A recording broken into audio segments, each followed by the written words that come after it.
Բանկերից տուժած խաբեության զոհ դարձած քաղաքացիները կենտրոնական բանկի դիմաց բողոքում են։ Ասում են բանկը ծուղակ է պատրաստում միլիոններով անօրինական վարկ են ձևակերպել։ Աստղիկի անունից 650,000 դրամի վարկ են ձևակերպել։ 1,250,000 դրամ էլ խնայողական հաշվից են գանձել։ Ես լիստով հապրանք էի վաճառում,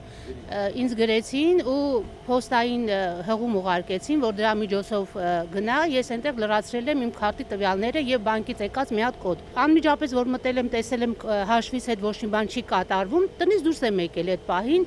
5 րոպե հետո ինձ SMS եկավ, որ ձեր վարկը հաստատված է։ Վարկը հաստատող բանկից էլի պատասխան ասում են տվյալները դուք եք տրամադրել, պատասխանատվությունը ձերն է։ Մեկ այլ քաղաքացու էլ բանկից զանգել տեղեկացրել են, որ իր անունից հայտ է ներկայացվել։ Հարցրել են արդյոք դա ինքն է։ Բացասական պատասխան ստանալով ասել են, որ կչեղարկեն, բայց միևնույն է վարկը հաստատել են։ Ինչքան էլ ասում են լինքերը մի անցեք, բայց այս վերջերս ինձ եկել է բանկից հղում, ես ոչ անցել եմ, ոչ գնացել եմ, ասում սա ինչ կայքով եք դուք ուղարկել, այսինքն ամեն անգամ տարբեր կայքերով ուղարկում եք քաղաքացին Հայաստանի ինչ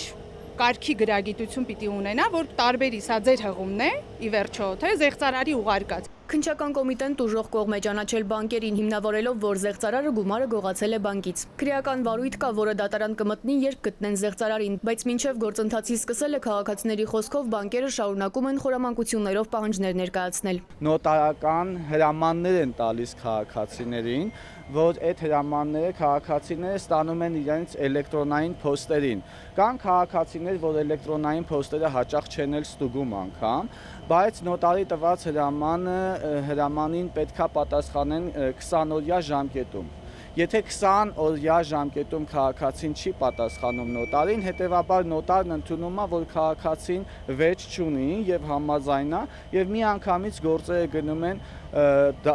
հարկադիր։ Կենտրոնական բանկի օրենքով սահմանված արտոնությունների տիրույթում է վերահսկել առևտրային բանկերին, մինչդեռ իրենք էլ իրենց գործառույթը չեն կատարում, դժգոհում են քաղաքացիները։ Նրանք դատախազություն են գնացել ու դիմում ներկայացրել։ Սիլվի Մուրադյան, Զոհրաբ Քարամյան, ժամը լրատվական։